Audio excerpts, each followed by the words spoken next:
One of the most unique tanks ever created was the Swedish Stridsvagn 103, or S-Tank. Its innovative design came at a cost. It is completely useless on offense. It was designed to provide good defensive power to enforce Sweden's military neutrality. Want to know more? Hey guys, welcome to our channel Alpha Tanks, where we tell you about military tanks, from the most famous World War II battle tanks to the most advanced battle tanks at present. But before we proceed, don't forget to subscribe to our channel and click on the bell icon so that you don't miss out on any of our amazing videos in the future. And let's begin. The Stridsvagn 103, often known as the S-Tank, was a Swedish tank, although some consider it to be a tank destroyer. It was notable for its unusual turretless design, which featured a fixed cannon moved by engaging the rails and lifted by modifying the hull suspension.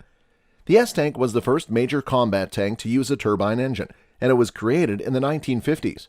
The end result was a low-profile design with an emphasis on defense and increased crew protection. S-Tanks were a prominent part of the Swedish armored forces in the 1960s, 70s, 80s, and early 90s, but they were phased out in favor of the Leopard 2. The Swedish Army issued a contract tender for a new tank design to replace their Centurions in the mid-1950s. Although the Centurion was perhaps the best tank in the world at the time, its performance advantage over existing Soviet designs such as the T-55 was minor, and any future developments would outperform it. A collaboration of Landsverk, Volvo, and Bofors reacted with the codename KRV, a new heavy tank design outfitted with a 155mm smoothbore cannon in an oscillating turret. However, this would be a costly alternative, so the Army began looking into British, German, and American tanks. The Swedish Arms Administration's Sven Berge then offered Alternative S. S stands for Swedish, a home option in 1956. Observing that the likelihood of being hit in combat was highly related to height, he advised that any new design be as low as feasible. The only realistic method to accomplish this was to remove the turret, which would also make the tank lighter and simpler. However, in terms of absolute height, this did not provide this Strv 103 with a considerable advantage. After all, its most likely opponent, the T-72, stands just 2.23 meters tall with its turret, compared to the Strv 103's 2.14 meters, a mere 3.5 inches shorter. Tanks, on the other hand, will occasionally deploy themselves into hull-down firing positions, either purpose-dug or using the crest of a hill, to decrease the vehicle's vulnerability to enemy fire. The level of exposure in this firing position is controlled by the distance between the bottom of the gun barrel and the top of the turret or vehicle, as well as the angle at which the vehicle may depress the gun barrel.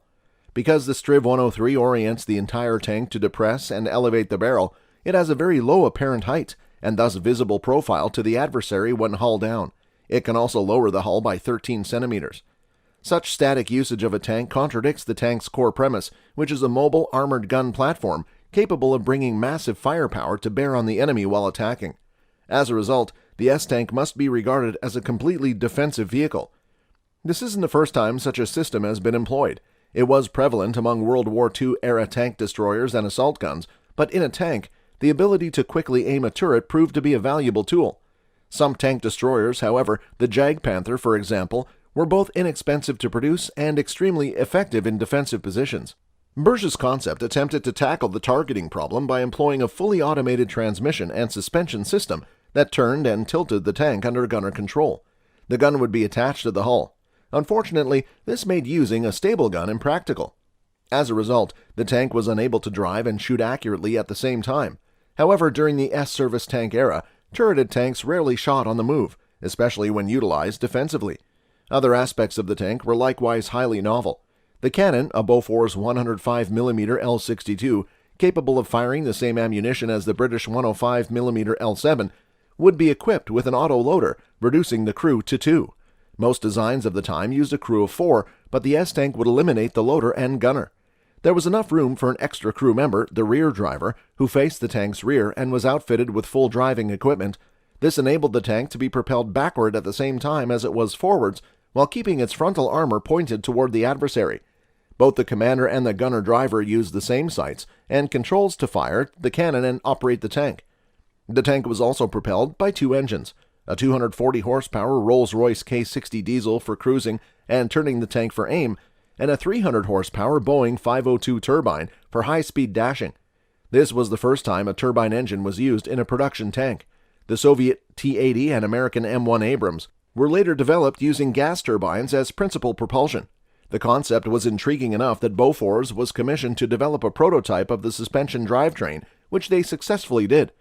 A follow-up contract was awarded in 1958 for 2 production prototypes, which were completed in 1961. The Army was so pleased with the concept by this point that an initial pre-production order of 10 was placed in 1960. The S-Tank was renamed the Stridsvagn 103 since it was the 3rd tank accepted with a 10-centimeter gun, and full production began in 1967 and ended in 1971, with 290 delivered. A redesigned gyro-stabilized commander's cupola mounted with a 7.62mm KSP-58 and enhanced frontal armor were among the modifications. A screen resembling that of the Panzer IV Ausf-J was available during World Conflict II to assist in the defeat of heat rounds. However, it was kept secret for many years and was only to be fitted in the case of war.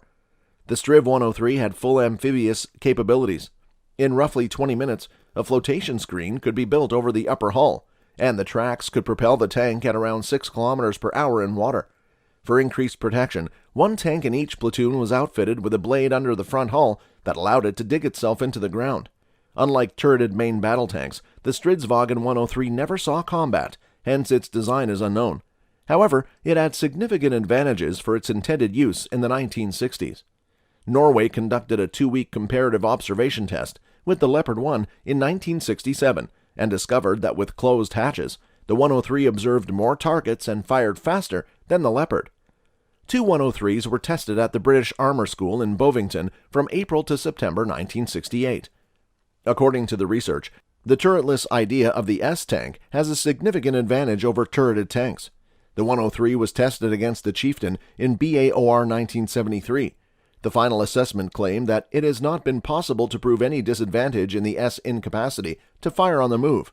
In 1975, 2 103s were tested at the American Armor Department at Fort Knox. The 103 fired more accurately than the M60A1E3, although it was 0.5 seconds slower on average. And that's it for today, guys. We sincerely hope you enjoyed the video. If so, please click on the like button and share it with your family and friends. If you have any questions or comments, please share them with us in the comment space below. Also, don't forget to subscribe to our YouTube channel to see even more of our incredible videos. You can also check out our other videos that have been specially selected for you. We'll catch up in the next video. Thank you so much for watching, and have a great day. Goodbye.